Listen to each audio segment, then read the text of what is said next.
So welcome DCA students to our video recap on our material on Nathaniel Hawthorne. I'm going to try to get this in one video, even though it's a lot of material because we did a novel and a short story, but may run a little over 10 minutes, but I'm going to try to keep it short.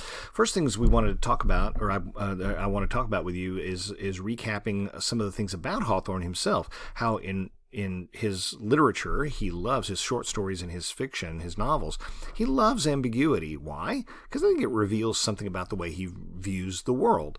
The world is a very curious place. You got to try to figure it out. You got to try to figure out why things happen, what things mean when they do happen, why things how things affect people in different ways, why the world is the way it is. And those answers aren't always easy, and I think that's one of the things that makes me interested in Hawthorne is the fact that he is not afraid of embracing ambiguity, right? Don't know. Sometimes we don't know the answers to questions. He also loves symbolism and allegory because this also sort of underscores sort of his romantic sensibilities, and that is that we don't just learn by memorization or scientific reasoning or logic or rationality, that sometimes there are ways of knowing that are outside of a classroom and outside of a textbook. There are ways of knowing things intuitively, that the human condition is one that is more than just one of computation and rationality and logic. We are complex creatures like Poe, like all the romantics, really. We're complex creatures. We're not just robots. We have different ways of knowing things and learning things and seeing things and experiencing things. And the world is a more complex place.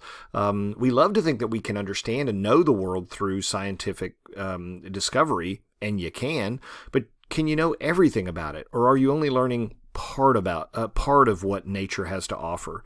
That you're looking at maybe one side of the sculpture and not looking all the way around in a 360-degree view of it, for example. This is what romantics were looking at, is that there's a type of knowledge, a type of understanding that you don't gain just through logic and reason and science. Okay. So that would mean that it would be very natural for them to use things like symbolism, allegory, other ways of knowing than just straightforward objective explanation. Okay. He's not as interested, Hawthorne isn't, in the supernatural as Poe is, but sometimes does like to explore it. For example, in The House of the Seven Gables, certainly in Young Goodman Brown and The Scarlet Letter, to some extent, he invites the reader to ask whether there's a supernatural explanation for something, but he doesn't ever come down on the side of saying, yes, this is what's going on. Or he doesn't sort of posit a world where the only way to explain something is because of a supernatural event.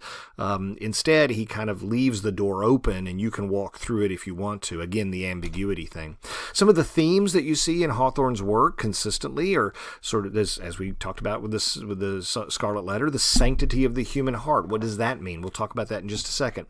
How we consume ourselves with guilt, suspicion, and vengeance. A lot of people read Hawthorne too simplistically, I think, and they say, oh, Hawthorne's really concerned with sin. Well, okay, yeah, but he's not just concerned with presenting us with a sort of simplistic view of how sin destroys the sinner.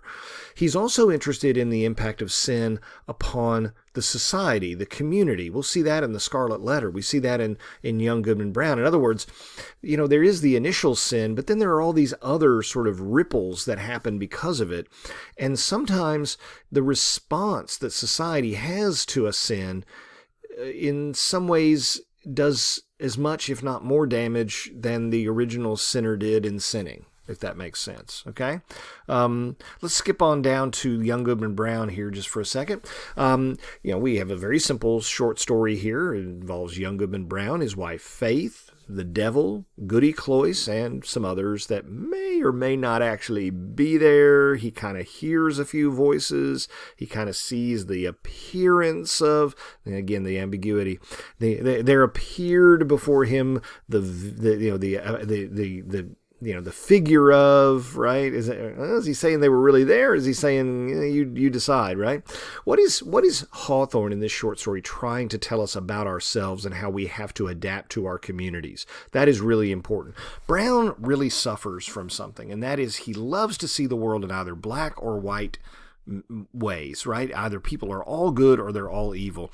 And his faith is not in God. His faith is in other people's righteousness, which is going to let you down every time, let me tell you, right? But he grows up with this strange notion that, you know, the reason I believe what I believe is that other people who believe it are really, really good people, and they don't ever make any mistakes. Well, that's stupid, isn't it? I mean, that's an extreme thing. He can't ever find some sort of happy middle ground. Either Christians are all good all the time and perfect, or they're all evil and they're all awful and they're all going to hell and they're all a bunch of hypocrites. He can never get to this middle ground where he says, oh, my fellow townsmen are good people, basically, who make lots of mistakes, right? And we are all that way. He can't get comfortable with that. He's a person of great extremes.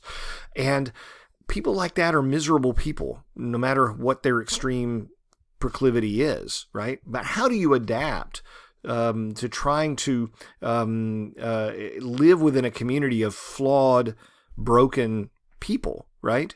That's a thing that I think the short story asks without losing your moral compass. The devil gives everyone a task. What is it? Well, you want to peer into the other people's private lives, their private sin, and whatever you find out they've done something wrong, pull it out and show it to everybody and tell everybody what you found out that they did wrong.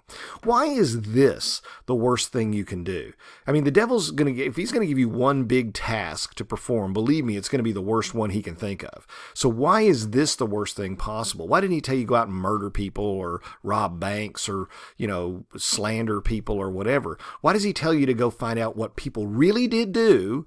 He's not telling you to make it up. He's telling you go find out what they really did do and tell everybody about it. What does that lead to? It leads to the destruction of a society. And that's what the devil wants more than anything else. He wants to destroy that bond that each of us has of trust with each other. That's what societies are built on. That's what families are built on. If you no longer trust your neighbor, your uncle, your cousin, you know, the guy you work with, the gal you go to school with, if you are constantly suspicious and untrustworthy of them, if you think, what a liar, what a hypocrite, you horrible sinner, I know what you did, then that is, you will never have a bond with another human being. It even affects the relationship, the most important relationship he has, which is with his wife, Faith, right?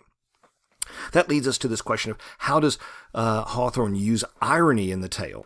Well, his wife's name is Faith, and she, of course, allegorical. Everybody knows that. But at the same time, so what is his relationship with his faith? It's not a very good one. You know, it starts out as a simplistic one, and he says, "Oh, my faith, my faith is gone," etc.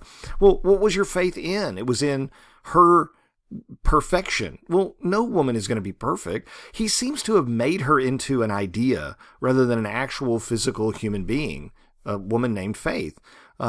His response, of course,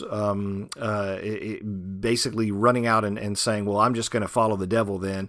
His foolish and gullible behavior is very ironic as well. It's not the way any rational human being should behave. What are the central symbols of the story? Well, obviously the ribbons, the colors, the stick, the staff that the devil holds and he gives to Goody Cloyce and all this kind of stuff. And the woods themselves, the forest, the darkness. It almost becomes symbolic of his subconscious mind. It's a journey physically, but it's a journey psychologically and spiritually into darkness, okay, into a dark, dark place. And he never emerges the same way from it. How can this be said to be a psychological journey as well as a physical one? Well, I just said that, right? He goes into the woods of his mind, the forest, the wilderness of his mind, and he really never comes out the same way, okay? I am going to do a sort of a second video to keep this one short. We'll do the other one on Scarlet Letter, so stay tuned for that one. This is going to be Hawthorne Recap 1. The next one's Hawthorne Recap 2.